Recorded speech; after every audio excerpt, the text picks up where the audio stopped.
ভাওতাবাজি করেন। আপনি বললেন যে ডাইরেক্ট ফরেন ইনভেস্টমেন্ট এসেছে, কত টাকা এসেছে? হ্যাঁ, যেটা হয়েছে, আমাদের এখানে যে বিদেশি কোম্পানিগুলি আছেন, এই কোম্পানিজগুলি তাদের প্রফিটস আর ডিভিডেন্ডস দে হ্যাভ না নিয়ে এটাকে রিইনভেস্ট করেছে। রিইনভেস্ট করলে ওইটা ডাইরেক্ট ফরেন ইনভেস্টমেন্ট হয়ে গেল, বিকজ যে টাকা আমি নিয়ে যেতাম, ওইটা আমার টাকা আমি আবার দিয়ে দিলাম। আপনি আজ পর্যন্ত ইনফ্লেশন ঠিক করতে পারেন নাই। আপনার ডাটা এনিওয়ে, বাংলাদেশ এবং ইন্ডিয়া, এই দুই দেশের ডাটা সব ভুয়া, টোটালি ভুয়া, because independent economist say it is ভুয়া। ইউ সি, সো আমার কথা হচ্ছে যে এই জিনিসগুলি তো অনেক সুন্দর করে চালাতে পারতাম আমরা আজকে দেশকে এগিয়ে নিতে পারতাম। আজকে দেখেন স্টেবিলিটি আছে। ল এন্ড অর্ডারের কথা বলেন, আপনি যদি বলেন যে ল এন্ড অর্ডার ইন্ডিয়া নষ্ট করছে, হতে পারে, আমি অবিশ্বাস করি না, কিন্তু আমরা কি করছি? 30,000 35,000 শূন্যকে লাঠি দিয়ে ওদেরকে পুলিশ আর আনসার বানিয়ে দিচ্ছে। এইটা হলো আমার আজকে আর্মির সাথে যখন জনগণ দাঁড়ায় আর্মিকে মারতে আসে বা আর্মির সাথে তর্ক করে, তখন তো আপনার ওর পরের লেভেলই রইল না। পুলিশের সাথে তর্ক করলে, র্যাবের সাথে তর্ক করলে, ওরা যখন ফেল করে তখন তো আপনাকে বিজিবি আর্মি ডাকতে হয়, বিকজ লোকজন ভয় করে তখন। এখন ওই ভয় আর নাই, ওইটা দিয়েছেন ধ্বংস করে। কালকে যদি এই দেশে কোনো সমস্যা হয়, সিরিয়াস ধরনের সমস্যা যদি দেশে হয়, একটা মারামারি কাটাকাটি সিভিল ওয়ার যদি হয়ে যায়, এই আর্মিটা ঠেকাইতে পারবে? পিপল হ্যাভ নো রেসপেক্ট এই মুহূর্তে। ইউ সি, সো আপনি তো you are opening your borders for intervention if something goes wrong. আপনি ঠেকাইতে পারবেন না তো। I mean, you'll have an international force maybe বাংলাদেশে, যদি এরকম পরিস্থিতি হয়। এই মুহূর্তে ওই পরিস্থিতি নাই, ওই মুহূর্তে এরকম কোন খারাপ পরিস্থিতি নাই।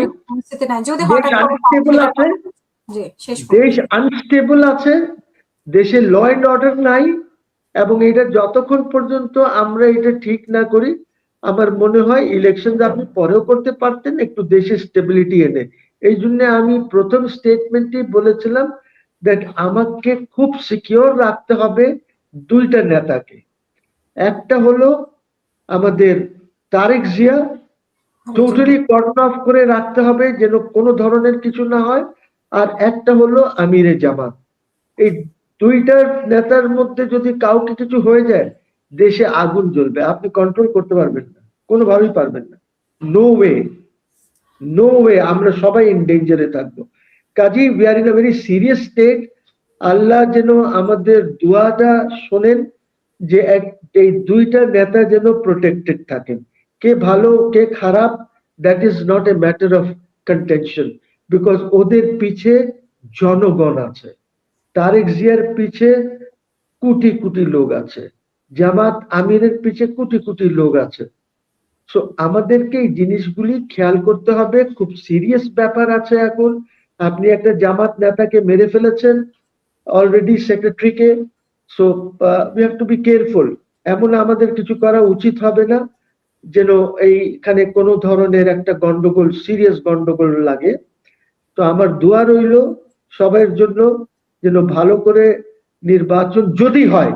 আমি এখনো শব্দ ব্যবহার করছি যদি, আজ 8-9 দিন বাকি আছে, তারপরে আমি যদি শব্দটা ব্যবহার করছি যে যদি নির্বাচন হয়।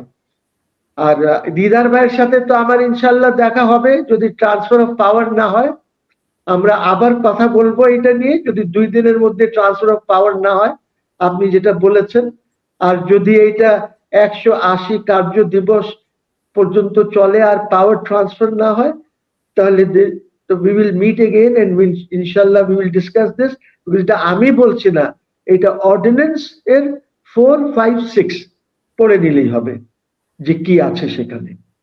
তো এইটাও তো একটা ভাওতাবাজি, যদি আপনার অর্ডিন্যান্স 4, 5, 6 এ একটি কথা লেখা আছে আর আপনি করছেন জেনারেল ইলেকশন। জেনারেল ইলেকশনের অর্থ হচ্ছে power is to be transfer to the parliament.